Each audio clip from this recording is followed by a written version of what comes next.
can save Tension. Maybe I can even save Thomas. Hello friends, welcome back to our channel. तो दोस्तों, from season 3 के finale में Julie Matthews का story walker बनना एक shocking twist था जो शो की पूरी कहानी को एक नए पर्सपेक्टिव से देखने का मौका देता है। जूली की टाइम ट्रेवलिंग एबिलिटी जो अभी तक लिमिटेड है, सिर्फ एक ट्विस्ट नहीं बल्कि टाउन के गंदे राजों को समझने का एक नया तरीका बन सकती है। जूली का ये सफर टाइम लूप्स और अपने और दूसरे कैरेक्टर्स के पास्ट के ग्लिम्सेस के साथ सीजन 4 के स्टोरी टेलिंग को एक अलग ही लेवल पर ले जा सकते हैं। तो चलिए देखते हैं जूली के स्टोरी वॉकर बनने से क्या क्या हो सकता है। Okay, slow down. No, listen to me. I need to change the story, Dad, please.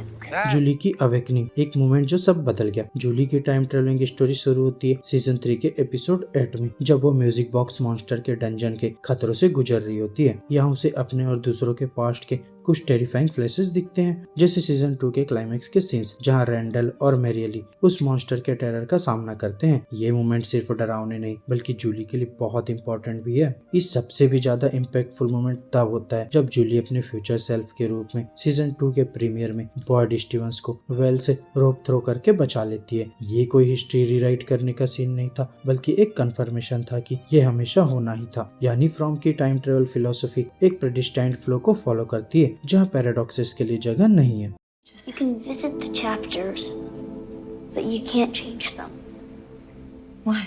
Story walker के रूल्स, पास्ट को चेंज करना नामुमकिन है। एक सीन में हम देखते हैं जहां जूली के छोटे भाई ईथन का एक बहुत इंपॉर्टेंट रोल है जूली की एबिलिटीज को समझने में। डायनर के एक कैंडिड मोमेंट में ईथन समझाता है कि एक स्टोरी वॉकर वो होता है जो कहानी के पहले के चैप्टर्स को विजिट कर सकता है लेकिन उन्हें बदल नहीं सकता। जूली इनिशियली इस लिमिटेशन को समझने में स्ट्रगल करती है। उसका सपना होता है कि कुछ पुरानी ट्रेजेडीज को अंडू करने का, जैसे टाइचैन को बचा लेना या अपने भाई थॉमस की मौत को रोक लेना। लेकिन ईथन के एक्सप्लेनेशन के बाद जूली को समझ आता है कि टाइमलाइन इम्यूटेबल है। उसका पास्ट में जाना सिर्फ एक अपॉर्चुनिटी है चीजों को नए नजरिए से देखने का, ना कि उन्हें बदलने का।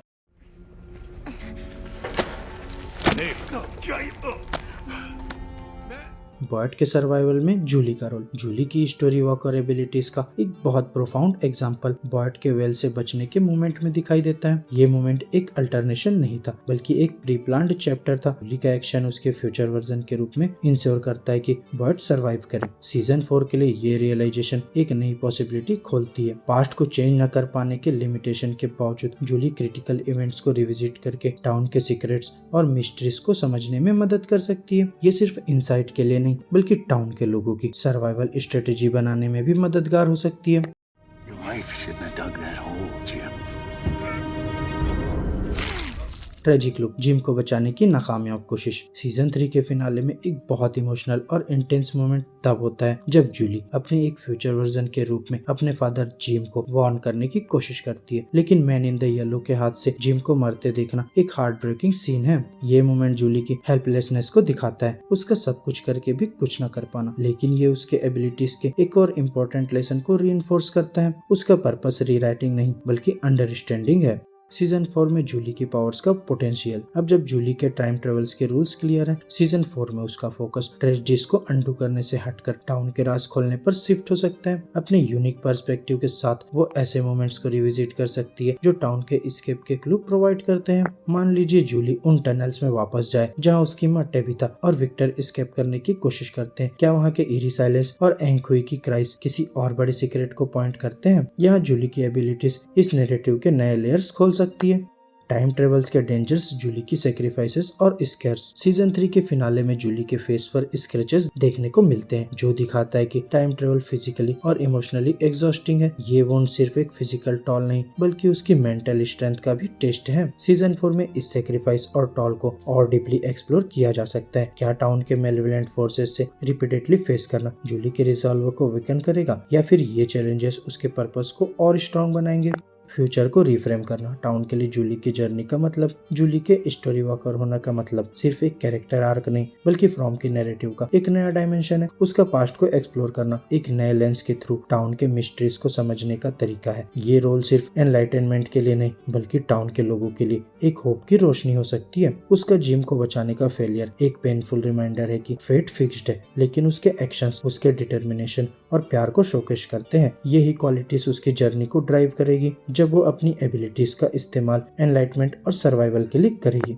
कंक्लूजन, जूली की कहानी एक टर्निंग पॉइंट। जूली मैथ्यूज का एक स्टोरी वॉकर बनना फ्रॉम के नैरेटिव के लिए एक गेम चेंजर है। उसकी टाइम ट्रेवल एबिलिटीज जो कंस्ट्रेंट है, इम्यूटेबल टाइमलाइन से उसके कैरेक्टर और शो के प्लॉट को और डेप्थ देती है। सीजन 4 में वो अपने फोकस को रीराइटिंग से समझने और अनकवर करने पर शिफ्ट करेगी। जिम की मौत और दूसरी ट्रेजेडीज उसके लिए हॉन्टिंग रहेगी, लेकिन उसकी रेजिलियंस और डिटर्मिनेशन उसे एक बीकन ऑफ होप बनाएगी। अगर वो कहानी के पास्ट चैप्टर्स को समझने में सफल होती है तो वो टाउन के ग्रिप से एस्केप करने की एक की अनकवर कर सकती है, और ये दिखाता है कि फिक्स्ड फेट के वर्ल्ड में भी अंडरस्टैंडिंग एक पावरफुल फोर्स बन सकता है। तो फ्रेंड्स, मेरी आज की इस वीडियो में बस इतना ही। अब जूली के टाइम ट्रेवल बनने को लेकर आपकी अगर कोई थ्योरीज हो तो वो हमें कमेंट बॉक्स में शेयर कर सकते हैं, और अगर ये वीडियो अच्छी लगी हो तो वीडियो को लाइक करो, चैनल को सब्सक्राइब करो, और ऐसे ही लेटेस्ट कंटेंट के लिए बेल आइकन जरूर प्रेस कर लो। अब मैं मिलूंगा आपसे नेक्स्ट वीडियो में, तब तक के लिए बाय बाय दोस्तों।